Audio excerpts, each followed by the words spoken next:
प्रभु को महानाम को धन्यवाद दिए जे परमेश्वर आम को सुंदर दिन देखते।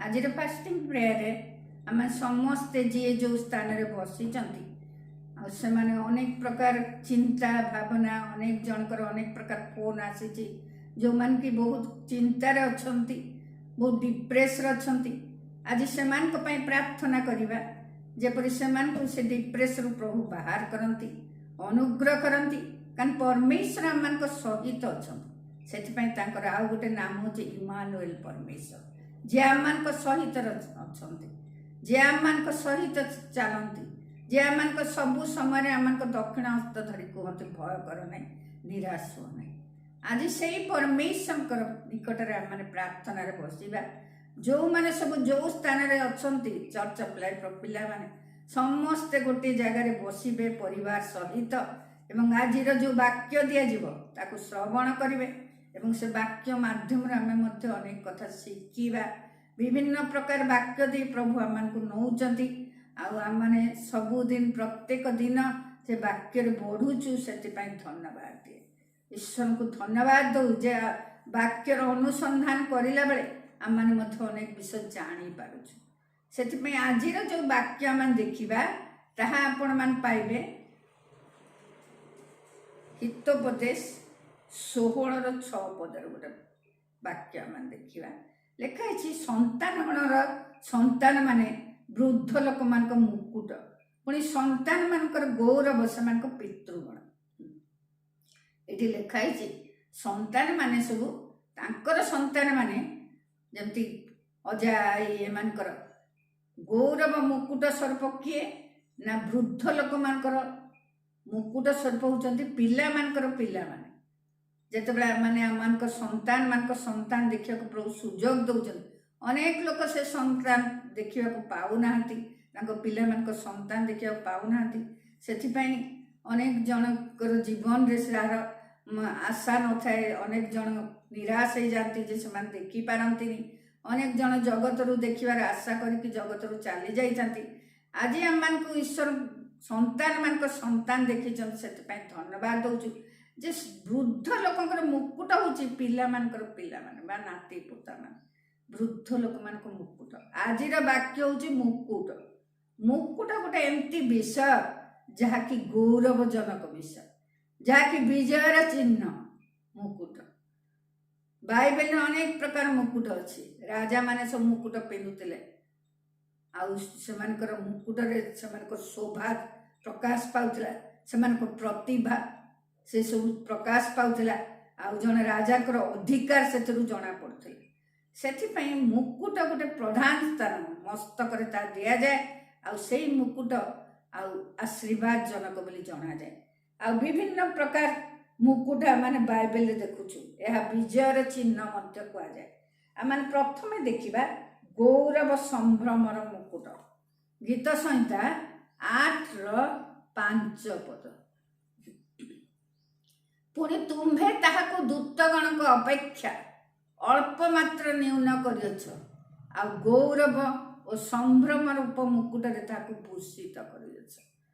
ये कहुची जे परमेश्वर जिते मनुष्य को बनइले स्वरूप कर से तार तत्वावधान करती आशीर्वाद करती सी ये देखुचु गोटे गौरव संभ्रम मुकुट पाइबापी सी आशीर्वाद कर देखुचु जीशु को प्रभु गौरव संभ्रमर अधिकारी करते कारण जीशु जगत को आसी पिता बाध्य हेले आम मान से क्रूसरे चढ़िले से गोटे उच्च स्थान दिहला लिखाई फिलिपियो 2:8-9-10 जदि देखिब आम से लिखाई जे से गौरव मुकुट पाइबापी परमेश्वर से स्थान को नेले प्रथम आम देखा फिलिपियो 2:8-9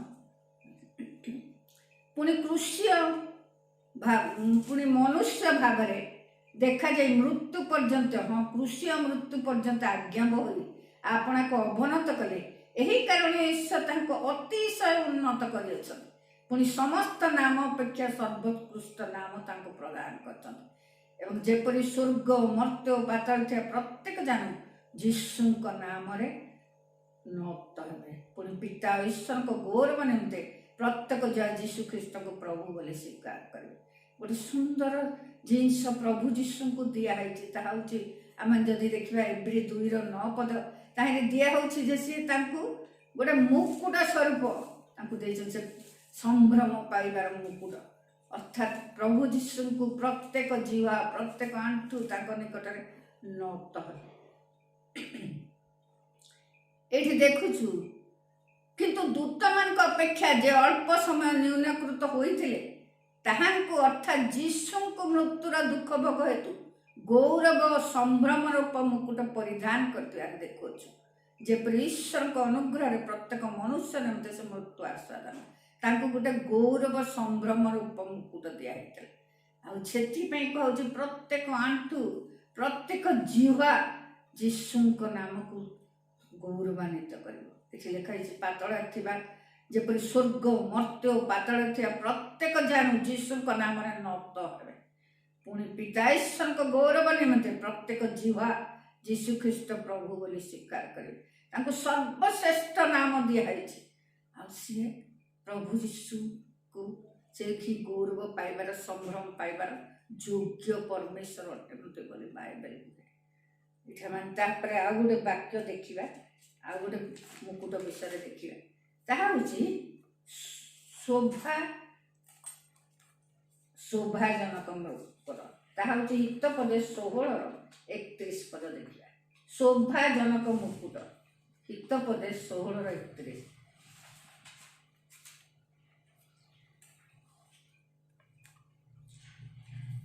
ହିତପଦେ 16:31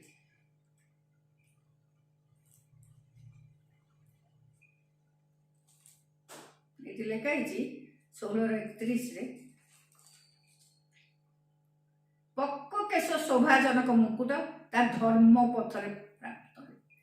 ଶୋଭାଜନକ ମୁକୁଟ ପକ୍କ କେଶ ଅର୍ଥାତ୍ ଯେତେବେଳେ ଜଣେ ବୃଦ୍ଧ ବୟସକୁ ଯାଏ ସେତେବେଳେ ତାର ବାଳ ପାଚିଯାଏ, ସେହି ସମୟରେ ସେଇଟା ହେଉଛି ଶୋଭାଜନକ ମୁକୁଟ, ତାହା ଧର୍ମ ପଥରେ ମିଳେ। ଯୀଶୁ ଯେତେବେଳେ ଜନ୍ମ ହେଲେ ସେହି ସମୟରେ ଆମେ ଦେଖୁଛୁ ସିମିୟନ ବୋଲି ଗୋଟେ ବ୍ୟକ୍ତି ଥିଲେ, ବୃଦ୍ଧ ବ୍ୟକ୍ତି ଥିଲେ ସିମିୟନ। ଆଉ ସିଏ ଆଶ୍ଚର୍ଯ୍ୟ ପ୍ରକାରେ ସେ ସେଇଦିନ ଆସିଥିଲେ ସେଇ ଜାଗାକୁ, କେଉଁଠି ଯେଉଁଠି ଯୀଶୁଙ୍କୁ ଧରିକି ତାଙ୍କ ପିତା ଓ ମାତା ଆସିଥିଲେ। ଲୁକ 2ରେ ଯଦି ଦେଖିବୁ ଆମେ ସେଇ ବିଷୟ ଦେଖିପାରିବା ଯେ ଯୀଶୁଙ୍କୁ ଧରିକି ତାଙ୍କ ପିତା ମାତା ଆସିଥିଲେ ତାଙ୍କୁ ଉତ୍ସର୍ଗୀକୃତ କରିବାକୁ ସେଇ ସ୍ଥାନକୁ, ଯେଉଁ ସ୍ଥାନରେ କି ସେଇ ବୃଦ୍ଧ ବ୍ୟକ୍ତି ସିମିୟନ ସେଇ ସ୍ଥାନରେ ସେ ମନ୍ଦିରରେ ଥିଲେ। ଏଇଠି ଆମେ ଦେଖୁଛୁ। ଆଉ ଯେତେବେଳେ ସେ ଆସୁଛନ୍ତି 25 ଆମେ ଦେଖିବା। ଆଉ ଦେଖ ଜେରୁସାଲେମରେ ସିମିୟନ ନାମକ ଜଣେ ଧାର୍ମିକ ଓ ଭକ୍ତ ବ୍ୟକ୍ତି ଥିଲେ। ସେ ଇସ୍ରାଏଲ ସାନ୍ତ୍ୱନା ଅପେକ୍ଷା କରୁଥିଲେ, ପୁଣି ପବିତ୍ର ଆତ୍ମା ତାଙ୍କଠାରେ ଅଧିଷ୍ଠାନ କରିଥିଲେ। ସେ ବୃଦ୍ଧ ଲୋକ, ସେ ପକ୍କ କେଶ ସେଇ ବ୍ୟକ୍ତି ପ୍ରଭୁଙ୍କ ଅଭିଷିକ୍ତଙ୍କ ଦର୍ଶନ ନ ପାଇଲେ ତାଙ୍କର ଯେ ମୃତ୍ୟୁ ହବନି ସେଇଟା ସେ ପବିତ୍ର ଆତ୍ମାଙ୍କ ଦ୍ୱାରା ତାଙ୍କୁ କୁହାଯାଇଥିଲା, ପ୍ରତ୍ୟାଦେଶ ପାଇ। ଆଉ ସେଇ ସମୟ ଯେତେବେଳେ ଯୀଶୁ ସେଇ ସ୍ଥାନରେ ତାଙ୍କ ପିତା ମାତାଙ୍କ ଦ୍ୱାରା ଆସିଲେ ତାଙ୍କର ସବୁ ବିଧି ବ୍ୟବସ୍ଥା ବିଧି ଅନୁଯାୟୀ ସବୁ କ୍ରିୟାକର୍ମ କରିବାକୁ, ସେଇ ସମୟରେ ସିମିୟନ ତାଙ୍କୁ ଦେଖି ତାଙ୍କୁ କୋଳରେ ଘେନିକି ଈଶ୍ୱରଙ୍କ ସ୍ତବ କରିବାକୁ ପ୍ରଭୁ ତାଙ୍କୁ ଗୋଟେ ସୁଯୋଗ ଦେଲେ। ସେ ଶୋଭାଜନକ ମୁକୁଟ ପ୍ରାପ୍ତ ହେବା ବ୍ୟକ୍ତିଙ୍କୁ ପରମେଶ୍ୱର ଗୋଟେ ସୁଯୋଗ ଦେଲେ। ସେ ତାଙ୍କୁ କୋଳରେ ନେଇ ଆଉ ସିଏ କ'ଣ କଲେ ନା ତାଙ୍କୁ ଆଶୀର୍ବାଦ କଲେ।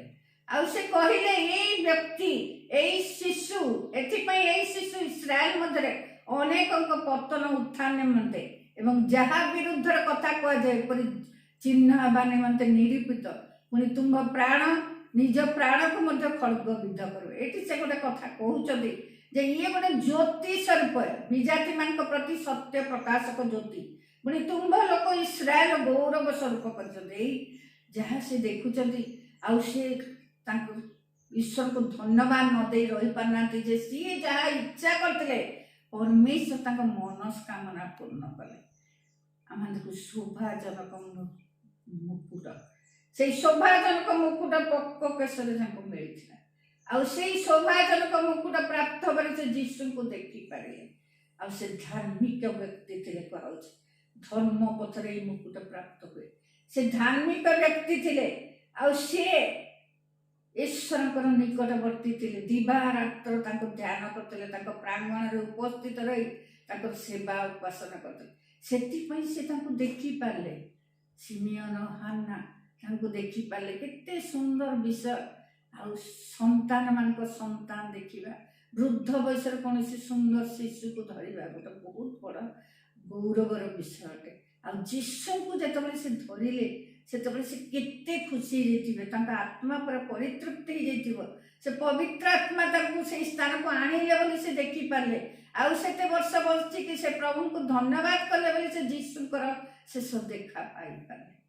ଆଉ ସେଥିପାଇଁ ସେ କହିଲେ, ପ୍ରଭୁ ତୁମର ବାକ୍ୟ ଅନୁସାରେ ନିଜ ଦାସକୁ ଶାନ୍ତିରେ ପ୍ରସ୍ଥାନ କରିବାକୁ ଦେଉଛ।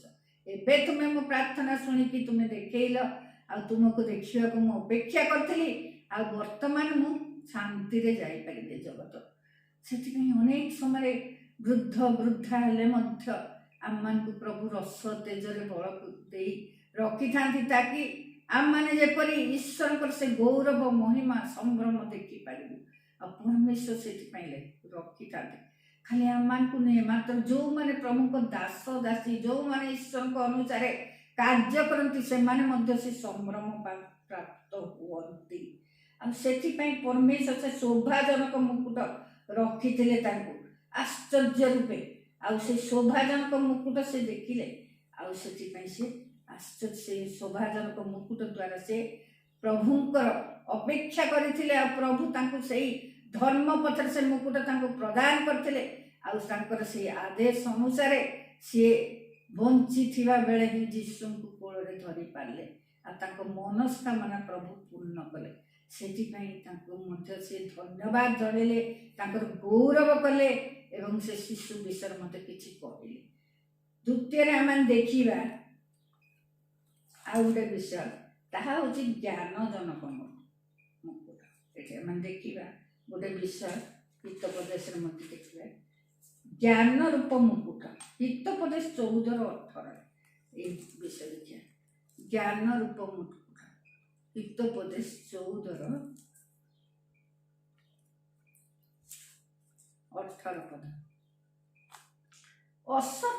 ଅସତର୍କ ଲୋକମାନେ ଅଜ୍ଞାନତା ରୂପ ଅଧିକାର ପାଆନ୍ତି, ମାତ୍ର ଚତୁର ଲୋକେ ଜ୍ଞାନ ରୂପ ମୁକୁଟରେ ବିଭୂଷିତ ହୁଅନ୍ତି।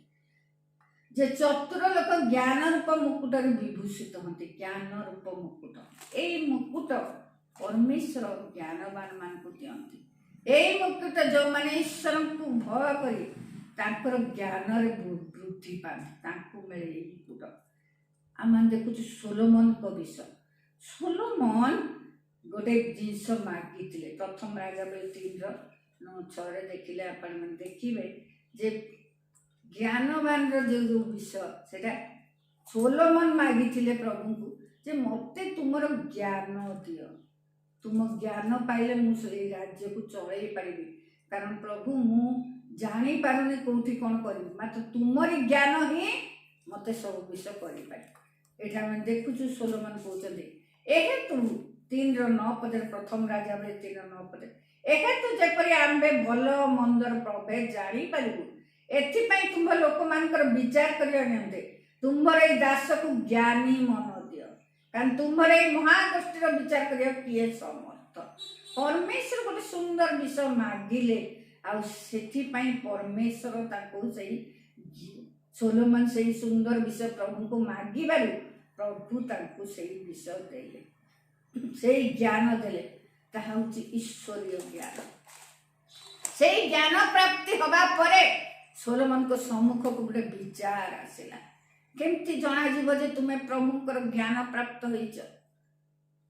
ଏଠି କୁହା ହେଉଛି, ଆମେ ଏବେ ପଢିଲୁ ଯେ ଜ୍ଞାନ ରୂପ ମୁକୁଟ ଚତୁର ଲୋକକୁ ଦିଆଯାଏ, ଯିଏ ପ୍ରଭୁଙ୍କ ପ୍ରତି ମନୋଯୋଗୀ ହୁଏ, ସେଇ ବ୍ୟକ୍ତିଙ୍କୁ ଦିଆଯାଏ। ଯିଏ ନିଜ ଜୀବନକୁ ଏଆଡ଼େ ସେଆଡ଼େ କରେ, ଅସତର୍କତା ସହିତ ରୁହେ, ତାକୁ ଦିଆଯାଏନି। ସତର୍କତା ସହିତ ଯିଏ ରୁହେ, ଯିଏ ଜାଗ୍ରତ ଅବସ୍ଥା ରୁହେ, ତାକୁ ସେ ଜ୍ଞାନ ଦିଅନ୍ତି ପରମେଶ୍ୱର। କାରଣ ଆଗକୁ ତାଙ୍କ ପାଇଁ ସେ ବଢ଼ିବ, ତାଙ୍କ ପାଇଁ କାର୍ଯ୍ୟ କରିବ। ସୋଲୋମନ ଯେତେବେଳେ ମାଗି ସାରିଲେ, ତାଙ୍କ ସମ୍ମୁଖକୁ ଗୋଟେ ବିଚାର ଆସିଲା। ଆଉ କ'ଣ ଆସିଲା? ସେଇ ବାକ୍ୟରେ ସେମାନେ ଚତୁରତାର ଜ୍ଞାନ ରୂପ ମୁକୁଟରେ ବିଭୂଷିତ ହେଲେ। ଆଉ ପ୍ରଭୁ ଚତୁରତାରେ କାର୍ଯ୍ୟ କରିବା ପାଇଁ ଜ୍ଞାନ ଦିଅନ୍ତି। ସୋଲୋମନକୁ ଜ୍ଞାନ ଦେଲେ। ଆଉ ସୋଲୋମନ ସେଥିପାଇଁ ଗୋଟେ ବିଚାର କରିବାକୁ ବସିଲେ। ଏଇଠି ଆମେ ଦେଖୁଛୁ ତାଙ୍କ ଦରବାରକୁ 2ଟି ସ୍ତ୍ରୀ ଲୋକ ଆସିଲେ। 2ଟି ସ୍ତ୍ରୀ ଲୋକ ତାଙ୍କର ଆସିଲେ। ସେମାନେ କହିଲେ, ପ୍ରଭୁ ଆଉ ମୁଁ ଆଉ ଏଇ ସ୍ତ୍ରୀ ଗୋଟିଏ ଘରେ ବାସ କରୁଛୁ। ମୁଁ ମଧ୍ୟ ସେଇ ଗୃହରେ ତା ସଙ୍ଗେ ଛାଇ ଏକ ପ୍ରସବ କଲୁ ଗୋଟେ ସନ୍ତାନ। ସିଏ ଗୋଟେ ସନ୍ତାନ ପ୍ରସବ କଲା, ମୁଁ ମଧ୍ୟ ଗୋଟେ ସନ୍ତାନ ପ୍ରସବ କଲି। ଆଉ ତୃତୀୟ ଦିନରେ ମୋର ପ୍ରସବର ତୃତୀୟ ଦିନରେ ସ୍ତ୍ରୀ ମଧ୍ୟ ପ୍ରସବ କଲା। ଆମ୍ଭେ ଦୁହେଁ ଏକତ୍ର ଥିଲୁ। ସେଇ ଘରେ ଆମ୍ଭ ଦୁହିଁଙ୍କ ଛଡ଼ା ଅନ୍ୟ କୌଣସି ବାହାର ଲୋକ ନଥିଲେ। ଆଉ ଏଇ ସ୍ତ୍ରୀ ଆପଣ ପିଲା ଉପରେ ନଦୀ ହୋଇଯିବାରୁ ତା ପିଲାଟି ରାତିରେ ମରିଗଲା। ଆଉ ସେ ମରିଯିବାରୁ ଇଏ ଉଠିକି କ'ଣ କଲା, ସେ ନିଦ୍ରା ଥିବା ସମୟରେ ଜୀବିତ ସନ୍ତାନ ଯାହାର, ତାର ସନ୍ତାନଟିକୁ ଅନ୍ୟ ଜଣେ ଯାହାର ପୁତ୍ର ମରିଗଲା ସେ ନେଇଗଲା। ଏଠି ଲେଖା ହେଇଛି, ଏଣୁ ସେ ମଧ୍ୟରାତ୍ରି ଉଠି ଆପଣ ଦାସୀ ନିଦ୍ରିତ ଥିବା ବେଳେ ମୋ ପାଖରୁ ମୋର ପୁତ୍ରକୁ ନେଇ ଆପଣା କୋଳରେ ଶୁଆଇଲା ଓ ତାହାର ମଲା ପିଲାକୁ ମୋ କୋଳରେ ଶୁଆଇଦେଲା। ଏବେ କୁହ କାହାର ପିଲା ସେ? ତହୁ ମୁଁ ସକାଳେ ଆପଣ ପିଲାକୁ ଦୁଧ ଦେବା ପାଇଁ ଉଠନ୍ତେ, ଦେଖ ସେ ମରିଯାଇଛି। ମାତ୍ର ସକାଳେ ମୁଁ ଭଲ କରି ପରୀକ୍ଷା କରନ୍ତି, ଦେଖ ଏ ତ ମୋର ଜନ୍ମ କଲା ପୁତ୍ର ନୁହେଁ। ଯେ ମା ସେ ପ୍ରକୃତ ସନ୍ତାନକୁ ଚିହ୍ନି ପାରିବ କୋଉଟା ତା ସନ୍ତାନ ନାହିଁ। କାରଣ ମାର ଚକ୍ଷୁକୁ, ମାର ଜ୍ଞାନକୁ ପ୍ରଭୁ ଏପରି ଦେଇଛନ୍ତି। ପିଲାମାନଙ୍କର କ'ଣ ହେଲେ ମଧ୍ୟ ମା ମାନେ ବହୁତ ଜାଣିପାରନ୍ତି। ଦୂରରେ ଥିଲେ ମଧ୍ୟ ଜାଣିପାରିବେ, ପାଖରେ ଥିଲେ ମଧ୍ୟ ଜାଣିପାରିବେ। କାରଣ ପରମେଶ୍ୱର ଗୋଟେ ଅଦ୍ଭୁତ ଜ୍ଞାନ ମା ମାନଙ୍କୁ ଦେଇଛନ୍ତି। ଏଇଠି ସେ ସ୍ତ୍ରୀ କହିଲା, ଏଇଟା ତ ମୋ ସନ୍ତାନ ନୁହେଁ, ଯୋଉଟା ଜୀବିତ ସେଟା ମୋ ସନ୍ତାନ। କିନ୍ତୁ ସେ ସ୍ତ୍ରୀ ଲୋକ କହୁଛି, ନା ନା, ଜିଅନ୍ତାଟା ମୋର, ମଲାଟା ତୋର। ଆଉ ଏଇଠି ସେମାନେ ଗୁହାରି କରିବାକୁ ରାଜାକୁ ଆସିଛନ୍ତି। ସମସ୍ତେ ଦେଖୁଛନ୍ତି ରାଜା ଏବେ କ'ଣ କହିବେ। ସେଥିପାଇଁ ଏଇଟା ତ ଅସମ୍ଭବ କଥା, କେହି ବି ଏଇଟାର ମୀମାଂସା କରିପାରିବେନି ସନ୍ତାନଟି କାହାର ବୋଲି। ଏବେ ରାଜା କ'ଣ କହିବେ? ରାଜା ଈଶ୍ୱରଙ୍କ ଜ୍ଞାନ ପ୍ରାପ୍ତ ହେଲେ। ଆମେ ଦେଖିଲୁ ଜ୍ଞାନ ରୂପ ମୁକୁଟରେ ତାଙ୍କୁ ବିଭୂଷିତ କରିଥିଲେ ପ୍ରଭୁ। ସେଇ ଜ୍ଞାନ ତାଙ୍କୁ ଦେଇଥିଲେ ଊର୍ଦ୍ଧ୍ୱରୁ ପରମେଶ୍ୱର। ଆଉ ସେ ଜ୍ଞାନ ବଳରେ ସେ କ'ଣ କହିଲେ, ଯେ ତୁମେ ଗୋଟେ ଖଣ୍ଡା ମୋ କତିକି ଆଣ କହିଲେ।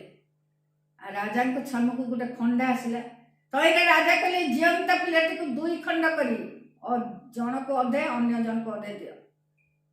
ଆରେ ଏ କି ପ୍ରକାର ବିଚାର? ଲୋକମାନେ ଅନଉଛନ୍ତି, ଏ ପିଲାଟା ତ ଜିଅନ୍ତା ପିଲାଟା ତ ମରିଯିବ। ରାଜା ପୁଣି କହୁଛନ୍ତି ଖଣ୍ଡା ଗୋଟେ ଦିଅ, ଆକୁ ଅଧା ଦିଅ, ତାକୁ ଅଧା ଦିଅ, ମଝିରୁ କାଟି।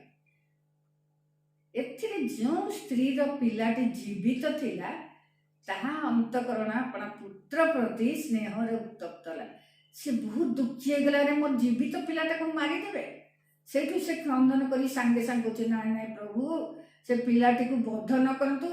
ଆଉ ସିଏ ଯଦି ନବାକୁ ଚାହୁଁଛି ନେଇଯାଉ ପଛେ, କିନ୍ତୁ ସେ ଜୀବିତ ରହୁ, ତାକୁ 2 ଖଣ୍ଡ କରନି।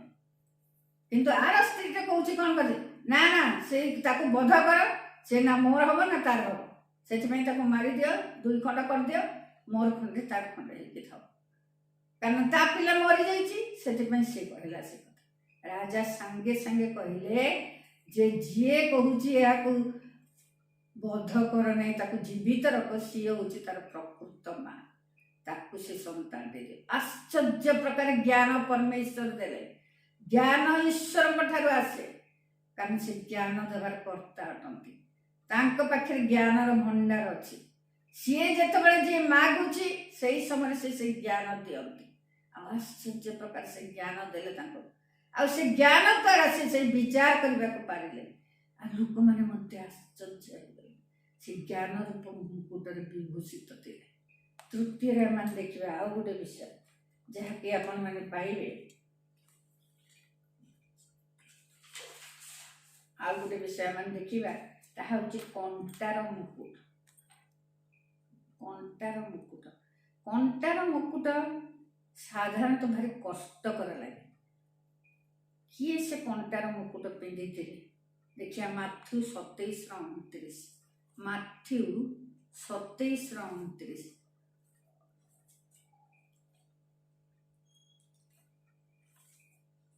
ମାଥ୍ୟୁ 27:29। ସାଧାରଣତଃ ଯେତେବେଳେ କଣ୍ଟାର ମୁକୁଟର କଥା ଆସେ ସେତେବେଳେ ସମସ୍ତେ ମାନେ କଣ୍ଟାର ମୁକୁଟ କ'ଣ?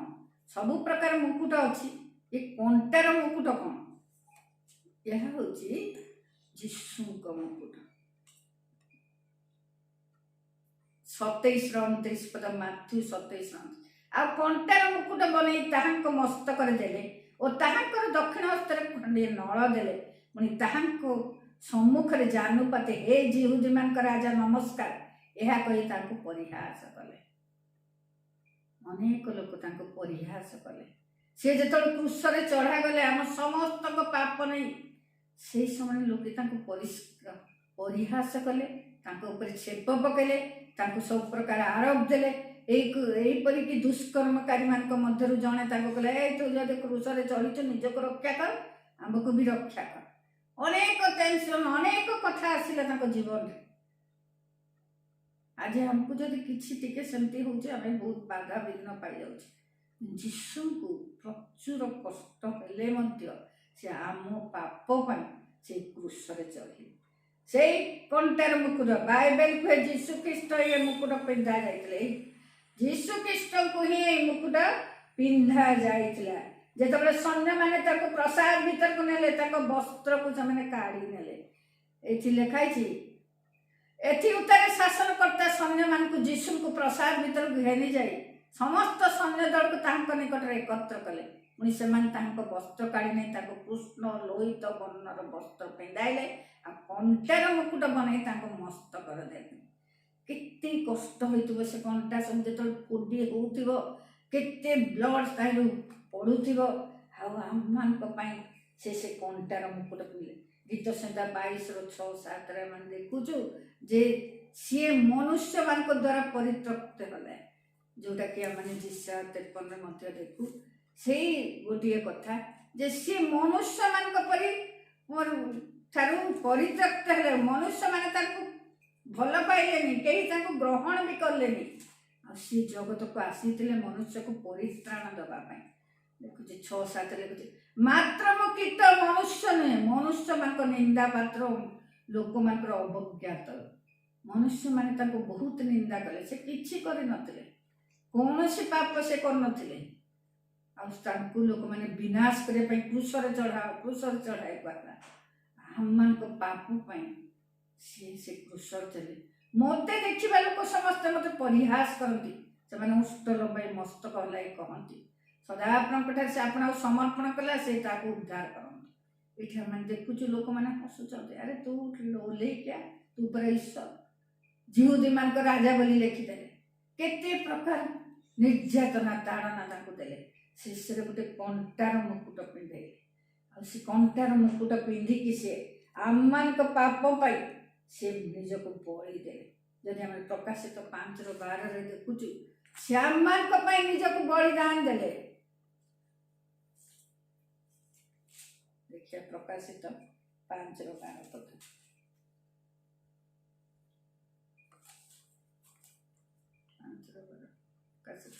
5:12 ପଦରେ ଆମେ ଦେଖୁଛୁ ସେ ଆମମାନଙ୍କ ପାଇଁ ନିଜକୁ ଦେଲେ। ଆଉ ସିଏ ହିଁ ସମସ୍ତ ବିଷୟ ପାଇବାର ଯୋଗ୍ୟ ପୁଣି। ଆଉ ସେମାନେ ଉଚ୍ଚସ୍ୱରେ କହୁଥିଲେ, ପରାକ୍ରମ, ଧନ, ଜ୍ଞାନ, ଶକ୍ତି, ସମ୍ଭ୍ରମ, ଗୌରବ ଓ ପ୍ରଶଂସା ଗ୍ରହଣ କରିବାକୁ ହତ ହୋଇଥିବା ମେଷ ଶାବକ ହିଁ ଯୋଗ୍ୟ ଅଟନ୍ତି। ଯିଏ ଆମମାନଙ୍କ ପାଇଁ ହତ ହେଲେ, ଆମମାନଙ୍କ ପାଇଁ ସମସ୍ତ କଷ୍ଟ ସହ୍ୟ କଲେ ଏବଂ ତାହାଙ୍କର ପ୍ରହାରରେ ଆମେ ସୁସ୍ଥତା ପାଇଲୁ। ସିଏ ଆମମାନଙ୍କୁ ଜୀବନ ଗୋଟେ ପ୍ରକାର ଦେଲେ। ସିଏ କଣ୍ଟାର ମୁକୁଟ ପିନ୍ଧିଲେ ତାକେ ଆମେ ଶାନ୍ତିରେ ରହିବୁ, ଆମମାନେ ଯେପରି ଆନନ୍ଦ କରିପାରିବୁ। ଆଉ କ୍ଲେଶ ସମୟରେ ସେ ଆମକୁ ଧୈର୍ଯ୍ୟ, ଶକ୍ତି, ବଳ ଦିଅନ୍ତି, ତାକେ ସିଏ ସେଇ ପଥ ଦେଇକି ଯାଇଛନ୍ତି। ତାପରେ ଆମମାନେ ଆଉ ଗୋଟେ ବାକ୍ୟ ଦେଖିବା, ତା ହେଉଛି ଅକ୍ଷୟ ମୁକୁଟ। 1 କରନ୍ତି 9:25। 1 କରନ୍ତି 9:25, ଅକ୍ଷୟ ମୁକୁଟ।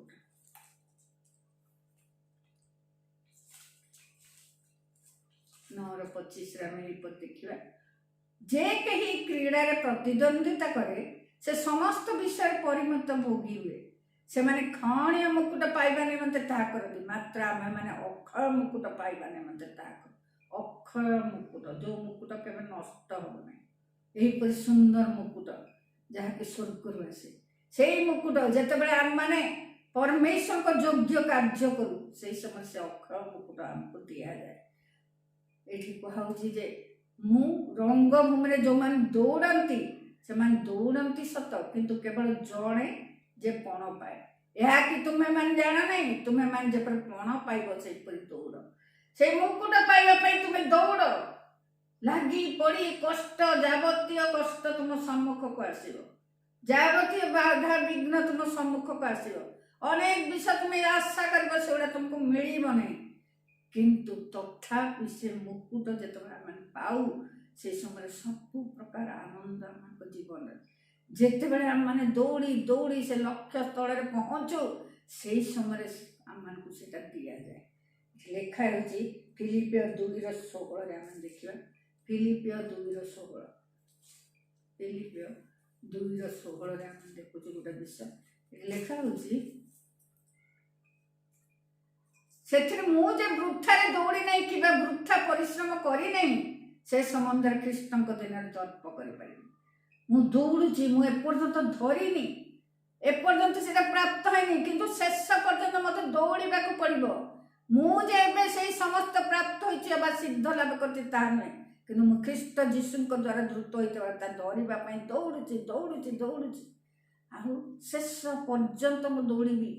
ଆଉ ସେଇ ସ୍ୱର୍ଗୀୟ ଆହ୍ୱାନର ପଣ, ସେଇ ଖୟଣ, ସେଇ ଅକ୍ଷୟ ମୁକୁଟ ପାଇବା ପାଇଁ ମୁଁ ଶେଷ ପର୍ଯ୍ୟନ୍ତ ଦୌଡ଼ିବି। ଆଉ ସେଇ ମୁକୁଟ ମୋତେ ଶେଷରେ ପ୍ରଭୁ ଯୀଶୁ ନିଶ୍ଚୟ ଦେବେ।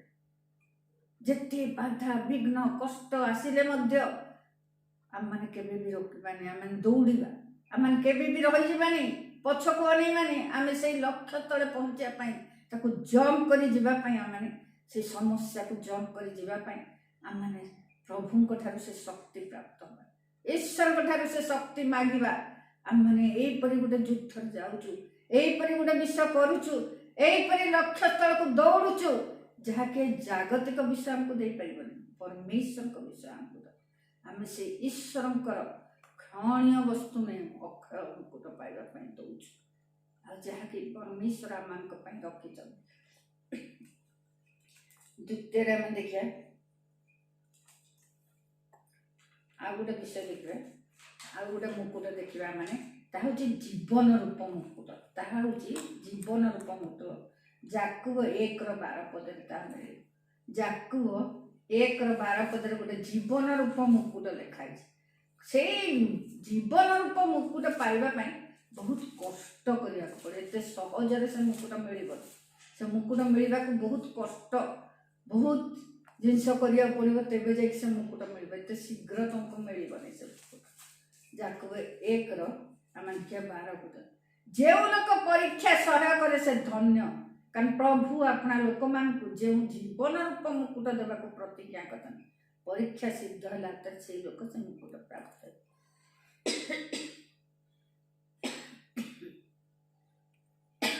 ଯେତେବେଳେ ଆମମାନେ ଜୀବନ ମୁକୁଟ ପାଇବା ପାଇଁ ଆମକୁ ବହୁତ କଷ୍ଟ କରିବାକୁ ପଡ଼ିବ, ଅନେକ ପ୍ରକାର ପରୀକ୍ଷା ଆମ ସମ୍ମୁଖରେ ଆସିବ, ଶୈତାନ ଅନେକ ବାଧା ସୃଷ୍ଟି କରିବ, ଯେମିତି ଆମେ ଅଟକିଯିବୁ। କିନ୍ତୁ ପ୍ରଭୁ କହୁଛନ୍ତି ତୁମେ ଦୌଡ଼, ଅଟକି ଯାଅନି, କାରଣ ସେ ମୁକୁଟ ଅଛି ତୁମ ପାଇଁ। ଆଉ ସେଇ ସମୟରେ ପରମେଶ୍ୱର ଆମମାନଙ୍କ ସହିତ ରହନ୍ତି। ପ୍ରଭୁ ଯଦି ମୋତେ ମନୋନୀତ କରିଛନ୍ତି ତେବେ ସେଇ ତାଙ୍କ ପଦ ଚିହ୍ନ ଦେବା ପାଇଁ, ତାଙ୍କ ପଦ ଚିହ୍ନ ଦେଇକି ମୋତେ ଗମନ କରିବା ପାଇଁ ସେ ମନୋନୀତ କରିଛନ୍ତି। ଫିଲିପିଓ 1:29 କହୁଛି ଯୀଶୁଙ୍କ ପଦ ଚିହ୍ନ ଦେଇକି ଆମେ ଯାଉ। ଯୀଶୁଙ୍କ ପଦ ଚିହ୍ନ, ସିଏ ଏଇ ପଥରେ ଗଲେ। ଏଇ ଟିକେ ଆଗରୁ ଆମେ ଦେଖିଲୁ ଯେ ସେ କଣ୍ଟାର ମୁକୁଟ ପିନ୍ଧିଲେ, ସେ କଷ୍ଟ ସହିଲେ, ସବୁ ପ୍ରକାର କ୍ଲେଶ ଭିତରେ ଗଲେ, କିନ୍ତୁ ସେ କେବେ ବି ଆମମାନଙ୍କୁ ଛାଡ଼ି ନାହାନ୍ତି, ଆମମାନଙ୍କ ପାଇଁ ସେ ସବୁ କଲେ। ସେଥିପାଇଁ ଆମେ ମଧ୍ୟ ସେହିପରି କରିବୁ। ଲେଖା ହେଇଛି କିନ୍ତୁ ଦୂତମାନଙ୍କ ଅପେକ୍ଷା ଯେ ଅଳ୍ପ ସମୟ ନ୍ୟୁନ ହୋଇଥିଲେ ତାହାଙ୍କ କଥା ଯୀଶୁଙ୍କୁ ମୃତ୍ୟୁର ଦୁଃଖ ଭୋଗ ହେତୁ ଗୌରବ ସମ୍ଭ୍ରମ ରୂପ ମୁକୁଟ ପରିଧାନ କରିଥିବା ଦେଖୁଛୁ, ଯେପରି ଈଶ୍ୱରଙ୍କ ଅନୁଗ୍ରହ ପ୍ରତ୍ୟେକ ମନୁଷ୍ୟ ନିମନ୍ତେ ସେ ମୃତ୍ୟୁ ଆସ୍ୱାଦନ କରନ୍ତି। ସେ ଗୌରବ ମୁକୁଟ ପିନ୍ଧିଥିଲେ ତାକି ସେ ମୃତ୍ୟୁ ଆସ୍ୱାଦନ କରିବେ। ତାଙ୍କ ପଦ ଚିହ୍ନ ଦେଇକି ଆମେ ଏବେ ଯିବୁ। ଆମକୁ ମଧ୍ୟ ଗୋଟେ ପ୍ରକାର कष्ट दुख देकी जीवाक पड़ो। प्रभु से हमको मनोनीत कर सब देखी गला बेले माने यही सब जिनस गला बेले जानू जे आम निरूपित। प्रभु जहाँ कर मंगल कर ईश्वर सबू विषय आम जीवन में जहाँ करपरी आम विचलित से न हो जेपरी समस्त क्लेश मध्य विचलित न हुए आम्भे माने सेति निमंते निरूपित बोली तुम्हें माने तो निजे जान आम माने जमती भीतर जी जीवु से परमेश्वर से मुकुट पाइबा परमेश्वर आम मान कर प्रथम थेसलोनिके 3:3 कहूँ तुम्हें मैंने सब देखिकी विचलित हुनी कौन विषय देखिकी तुम डरनी भय करनी कारण परमेश्वर चाहती तुम्हें पद चिन्ह देकी जाओ जोटा कि फिलिपियो 1:29 फिलिपियो 1:29 अच्छी जे पद चिन्ह कारण ख्रीष्ट केवल विश्वास करने निमित्ते तुमको जो अनुग्रह दत्त हो नुहे मात्र ताहां सकाशे दुख भोग मत करवा तुम मान को अनुग्रह आज हूँ तो अनेक लोक अनेक प्रकार असुविधा अनेक प्रकार कष्ट देखी से जाऊँच से समय अनेक भावुं पछपंचा दौरान मात्र आज भी प्रभु कहते तुम गोटे जीवन रूप मुकुट अच्छे आम देखिलु ग्राहम स्टेन को जीशु मारिदेले फैमिली केते कष्ट पाइले किंतु से जीवन रूप मुकुटर अधिकारी जीशु शिष्य माने कष्ट पाइले बहुत कष्ट पाइले से विचलित हेले नहीं शेष पर्यंत जीशु को धरिकी रहिले ताकि से जीवन रूप मुकुट पाइबा से जीवन रूप मुकुट पाइबा कष्ट सह्य कले परमेश्वर से विषय देले से कहते मात्र आमे माने जदि द्वितीय करंती 4:7-8 देखिए 8 पदरे कहते आमे माने सर्व प्रकार क्लेश भोग करुछु तथापि अवरुद्ध न हतबुद्धि होछु तथापि निराश न ताड़ना प्राप्त होछु तथापि परित्यक्त न अधपतित होछु तथापि विनष्ट न कारण से परमेश्वर एते कष्ट दी गरे मध्य से आमको धरिकी रखछथि आम गोटे विषय दौड़ुचु आउे जीवन रूप मुकुट से जीवन रूप मुकुट प्रभु शेष में आमको निश्चय दे से कष्ट दुख झड़झंझा प्रिय पिला माने केबे भांगी पड़नी आपण मान समस्त जानती आम निरूपित से ईश्वर को तो बल शक्ति मांगा प्रार्थना एकजुट हवा मंडली प्रार्थना बढ़ तब निश्चय परमेश्वर कार्य कर शेष आम देखा गोटे सुवर्ण सुवर्ण मुकुट हूँ प्रकाशित 14:14 अच्छी सुवर्ण मुकुट गोटे अच्छी आ जहाँकि से जी पिंधि सी हूँ विजय प्राप्त परमेश्वर सी से सुवर्ण मुकुट पिंधे 14:14 अच्छी सुवर्ण मुकुट 14:14 अच्छी तत्पर दृष्टिपात कले देख शुभ्रवन खंडे मेघ अहीं पर मनुष्य पुत्र सदृश जन उपविष्ट काहांक मस्तक सुवर्ण मुकुट ओ हस्तरे सूक्ष्मदा से मुकुट परिधान करते किए जहांक पाखरे आमने आंठौचु जहांक पाखरे आमने प्रार्थना कर परमेश्वर सुवर्ण मुकुट द्वारा से गोटे विजयर चिन्ह से 2 पदर अच्छी से मु दृष्टिपात कली आ देख गोटे शुक्ल वर्ण अश्व पुणी ताहार आरोही हस्त गोटे धनु ताहांको एक मुकुट दत्तला आउ से विजय जय करने बाहर से विजय चिन्ह हूँ से सुवर्ण मुकुट प्रकाशित 6:2 पदर अच्छे ताहले आम देखुचु परमेश्वर से विजय परमेश्वर सी आम मान से मुकुट देइछन से मुकुट को धारण कर विजय चिन्ह सेटा से जो विजय हो से मुकुट को आम परिधान करा प्रकाशित 3:11 पदर कहते जे तुमर मुकुट के तुम ठार हरण न कर अनेक समय आम मुकुट हरण करदेवा शैतान जगिकी बसी था किसी गोटे बाधा विघ्न सृष्टि करे जमती आम मुकुट सब न पाओ ए सुवर्ण मुकुट न पाओ जीवन रूप मुकुट न पाओ ए सब कौ मुकुट आम न मिलू से चेष्टा करे बाधा विघ्न अनेक समय एत कष्ट लगे जे इच्छा सब छाड़ी पड़े आउ करिपरिबनु प्रभु किंतु से दुर्बलता समय परमेश्वर आम सहित था जीवन रूप मुकुट दियंती ताहा हूँ तुम मुकुट जपरी किए हरण न करे प्रकाशित 3:11 कହୁଛି। आ गोटे पद देखा हूँ दर्पर मुकुट प्रथम थेसलेन 2:19 देखा लास्ट कोईटा देखिए प्रथम थेसलेन 2:19 ये लिखाई दर्पर मुकुट गोटे दर्पर मुकुट से दिन पाउल बहुत दर्प कले कौ मान करंथियन मान आउ थेसलियन मान पाउलंकर बहुत से मंडली प्रति पाउलंकर बहुत गर्व है जे से माने ईश्वर को अनुसार चले आउ प्रभु को दास माने जेपरी कहते से चलुते प्रथम थेसलियन 2:19 पदर कहते प्रथम थेसलियन 2:19 पदर कहूँ कारण आम्भ मान प्रभु जीशु आगमन समय ताहांको छामुरे आम मान भरोसा बा आनंद बा दर्पर मुकुट कौन अटे कि तुम्हें माने नुह से आनंद करते थेसलियन मान से ईश्वर वाक्य अनुसार चलते विश्वास दृढ़ीभूत होते आ प्रभु को दास मान जहाँ कहते से अनुसार से शुणुते से वाक्य अनुसार से क्लेश मध्य से कष्ट मध्य से माने प्रभु को पद चिन्ह देकी शेष पर्यटन चलिए निश्चित करते निज मन से चेष्टा करते हाँ आम निश्चय से पथरे चलू आने ईश्वर को वाक्य को मारण कर से अनुसार चलुते पवित्र आत्मा जमी चालना दौले से अनुसार चलुते से पाउल से दिन गर्व करके कहले तुम्हें माने ही आमर दर्पर मुकुट आज आम मंडली से आम समस्त मिलित भाव में परमेश्वर को पद चिन्ह देकी जीवा यीशु को लक्ष्य कर चलवा निश्चय से दर्पर मुकुट आम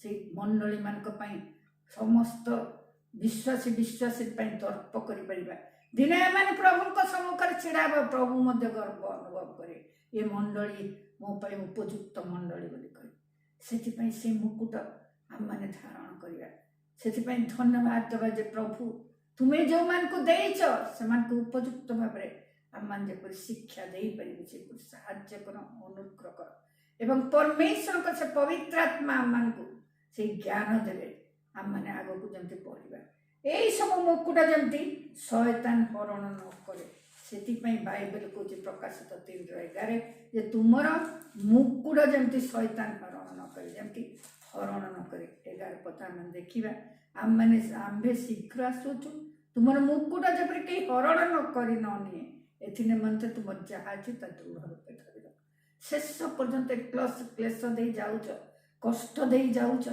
किंतु धैर्य धर कारण जड़े अच्छा जी तुमको शेष से आसवे आ तुम मुकुट जमी कहीं न निए से तुम्हें सावधान हो जहाँ सब करुच पुरस्कार सुनिश्चित अच्छे से आम के भांगी पड़ानी निराश हवानी परमेश्वर निश्चय आम से मुकुट रखिंट आने अपेक्षा करवा परमेश्वर से सेकेंड कमिंग प्रभु शीघ्र आसवे कहते से निश्चय आसवे पिला को लेकिन आसतु प्रार्थना करिए।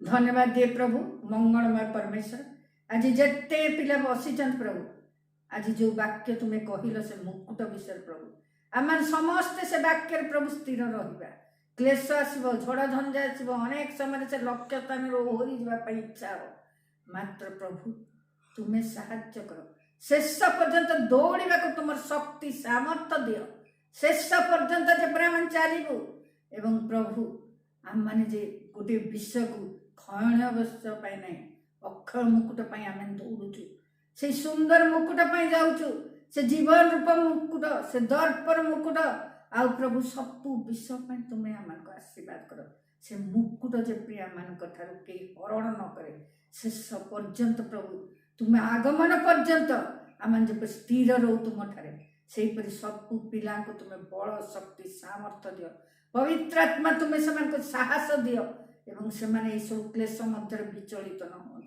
एवं जी जहाँ प्रार्थना रिक्वेस्ट देती प्रभु से प्रार्थना रिक्वेस्ट सब आम तुम निकट रखुचु प्रभु आश्चर्य कार्य कर प्रत्येक मनस्कामना तुम्हें पूर्ण कर तुम इच्छा तुम प्लान सफल हो प्रभु हुए तो कष्ट दे जाऊँ मात्र भविष्य निश्चय तुम्हें से अंधकार आलोक मध्य को आनिया परमेश्वर तुम्हें जहाँ मनोनीत कर निश्चय से रखिच से मुकुट प्रभु तुम्हें निश्चय से प्रभु बाहर करके से विजय पथर घेन जाऊँ धन्यवाद दे जीशु नाम मांगुछु आमेन।